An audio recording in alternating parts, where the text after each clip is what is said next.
Bene, eccoci insieme anche oggi. La puntata odierna potrebbe rientrare nel grande capitolo per non dimenticare, si usa dire. Torniamo a parlare dell'alluvione ed è proprio il caso di non dimenticarla. A novembre del 2010 con noi c'è Sabrina Toffanin, suo malgrado diventata portavoce del comitato alluvionati, suo malgrado non per il ruolo che ricopre, ma insomma perché è una delle tante persone che avrebbe probabilmente fatto a meno delle luci della ribalta. In realtà lei, come tante altre persone, hanno ancora molto bisogno di poter non essere dimenticate. È proprio dei giorni scorsi quella che è stata definita da un quotidiano locale la protesta dei frigoriferi, perché al di là e accanto alle grandi opere di cui c'è sicuramente bisogno, accanto alla necessità, lo abbiamo detto da anni anche in questa trasmissione, di sistemare la rete idraulica del nostro territorio perché non è più adeguata all'urbanizzazione, alla cementificazione che è cresciuta negli anni, così come alle mutate condizioni climatiche. Ecco, accanto a questi che sono interventi strutturali e fondamentali, ci sono però anche i piccoli problemi quotidiani della gente che ha subito un danno enorme con un'alluvione. Chiunque abbia avuto un piccolo allagamento in casa, ma parliamo veramente di pochi centimetri, sa quali sono i danni che si subiscono. Pensate chi ha avuto tanti centimetri, se non anche un metro e mezzo in casa, che cosa questo vuole dire. Allora, partiamo dalla protesta dei frigoriferi, perché se ho ben capito oggi un alluvionato, per poter avere un risarcimento dei danni su beni immobili, le piccole cose di casa. Su beni mobili. Mobili, chiedo scusa, sì, i mobili sono le case, sono beni mobili. Gli elettrodomestici deve avere una fattura da almeno 1.000 euro. E quindi alla fine dobbiamo avere la lavatrice, dobbiamo presentare, potrebbe essere tutto al di sotto del valore indicato, quindi il singolo elettrodomestico, il singolo suppellettile non viene considerato. E questo è il problema della gente. Questo è il problema della gente, perché la gente ha dovuto riprendere a vivere con quello che gli è stato donato, con quello che ha potuto ricomprare, e ovviamente quando la gente è danneggiata non ha certo voglia di indebitarsi per comprare quello che gli serve. Quindi è ovvio che è un problema scottante quello dei risarcimenti, molto scottante. E ovviamente le persone che hanno avuto 1,80 m di acqua in casa hanno perso tutto, oltre al valore affettivo, devono riprendere e non ritrovano più nulla e devono ricominciare a vivere. Ecco, a proposito dei risarcimenti, credo che un altro argomento importante e finora devo dire un po' sotto traccia è a cosa saranno destinati i 5 milioni e oltre che sono stati raccolti con gli SMS dalla solidarietà di tutta Italia. Questo è veramente un punto molto scottante, perché le SMS e le donazioni sono fondamentali per chi ha subito un danno di questo genere, e se non sappiamo dove vanno a finire, sappiamo che ne sono stati raccolti quasi 5 milioni e devono arrivare agli alluvionati, devono arrivare forse in forma diversa in base ai danni subiti, sarà forse una commissione comunale a stabilirlo. È difficile capire chi è più danneggiato di altri, perché il dolore di quei giorni è incommensurabile, però snaturerebbe deviare questi soldi in opere simbolo o in opere di altro genere, se non far riprendere a vivere un alluvionato, perché snaturerebbe il senso etico della donazione. Chiunque ha voluto donare qualcosa per un alluvionato vuole che arrivi a lui, anche solo per un fazzoletto. Va anche detto che anche l'assetto idrogeologico del territorio va a favore degli alluvionati, però ritengo, credo sia giusto, insomma, che gli interventi strutturali sul territorio debbano essere fatti con altri fondi, non con la generosa donazione di tantissime persone che hanno voluto essere vicino a chi ha subito appunto gravi danni, quindi che quei soldi vadano ad alleviare il disagio e i danni che tantissime persone hanno subito. Ci può raccontare com'è che si riprende a vivere dopo un evento simile? Ma guardi, personalmente la cicatrice è ancora aperta, il dolore è fortissimo, e quando ci riuniamo noi alle riunioni dei comitati mi trema ancora la voce. Per sollecitare le persone a mantenere viva l'attenzione, ho fatto l'esempio che ogni giorno, almeno un minuto della giornata, si rivolge a quella notte di paura in cui siamo scappati come topi da una gabbia, e le posso assicurare che la sensazione di perdere la vita è veramente dolorosa, perché poi ci si è messi in salvo, però non si conoscono le eventualità. Riprendere a vivere non è così facile, si cerca una cosa, si hanno delle meccanicità, si cerca di aprire un cassetto ma quel cassetto non c'è più e piano piano la forza si trova perché si è vivi e per fortuna si ha magari la salute che è buona, però per chi è per esempio anziano come i miei genitori è faticoso, molto faticoso. Perché la cosa che a me personalmente ha sempre colpito e invito tutti a riflettere è il fatto di non trovarsi più niente dall'oggi al domani, da un minuto all'altro, cioè un'esistenza viene assolutamente sconvolta, in questo caso in maniera molto grave, ma per fortuna non letale.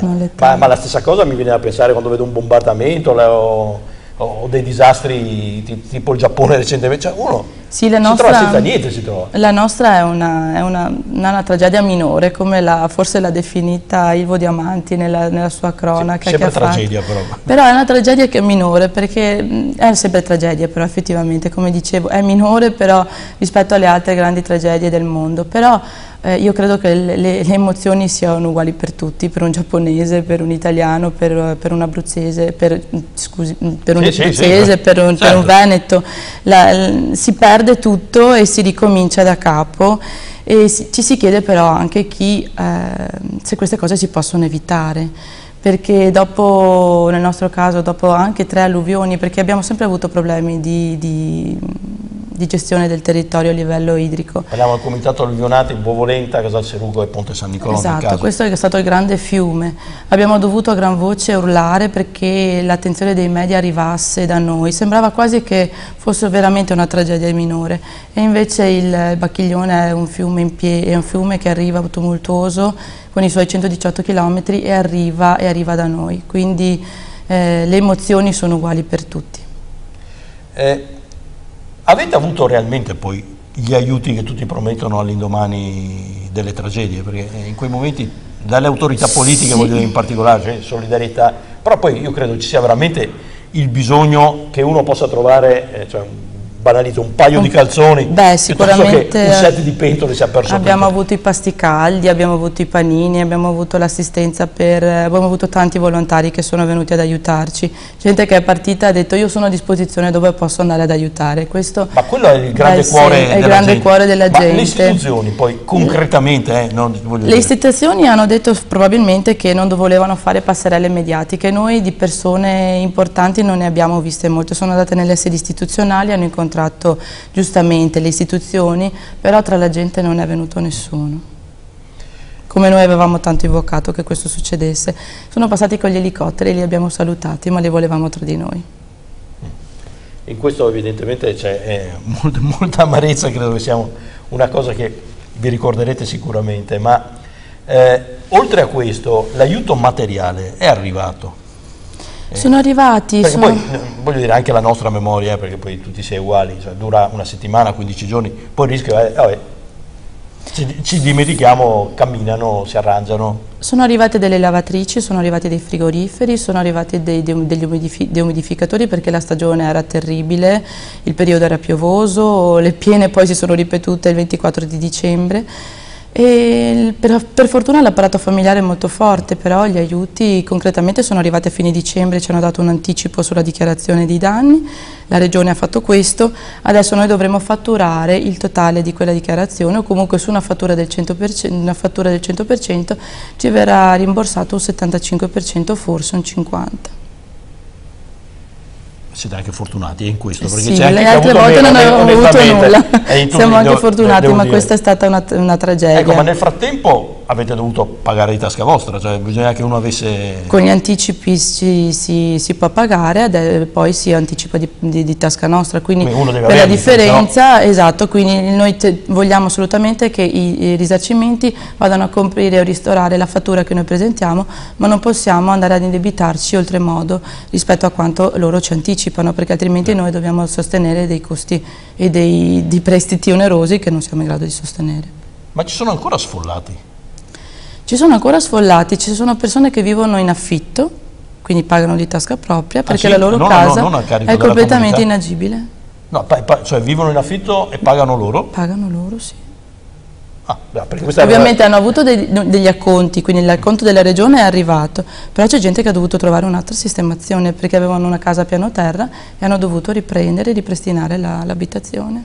Ecco, ma per capire, quelli che hanno avuto una situazione di questo tipo, i lavori che stanno facendo sull'abitazione se li devono pagare loro? Al momento con l'anticipo coprono quello che gli è stato dato a livello di anticipo, poi dovranno ristorare con i propri se la regione non finanzia totalmente, dovranno ristorarli completamente di tasca propria. Per mettere a posto una casa non è proprio esatto. Una cosa da ci sono delle case a Bovolenta che sono completamente, hanno solamente i muri perimetrali, sono completamente senza intonaci, senza nulla dentro, c'è l'impresa che ha cominciato a lavorare, perché il proprietario abita in affitto.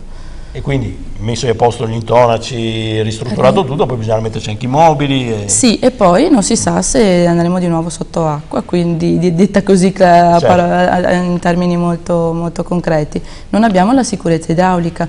Il giorno della vigilia di Natale noi ci hanno avvisato che dovevamo spostare tutto perché arrivava il fiume era in piena.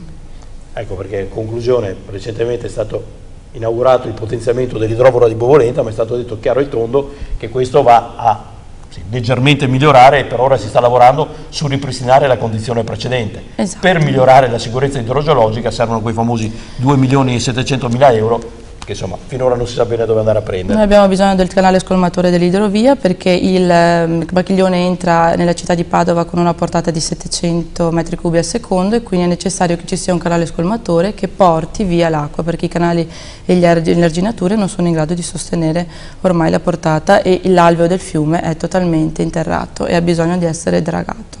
Devo chiudere, ma grazie a Sabrina Toffanin, ingegnere idraulico de facto. Dall'esperienza. Grazie, Comitato Alluvionati di Bovolenta, Casalcerugo e Ponte San Nicolò, per non dimenticare. Alla prossima.